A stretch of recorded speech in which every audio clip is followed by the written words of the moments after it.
Hi, this is the FOSSiBOT F101 and I'll show you the face unlock test on this device. So I just set up my face recognition and now I'll make a couple of tries to unlock the device with my face and we'll see how fast this option is and does it works. So let's start. 1, 2, 3, 4, 5.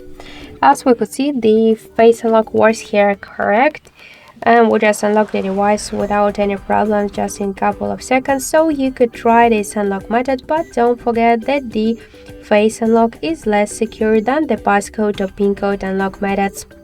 So that's it. Thank you for watching, and if you like this video, leave thumbs up and subscribe our channel.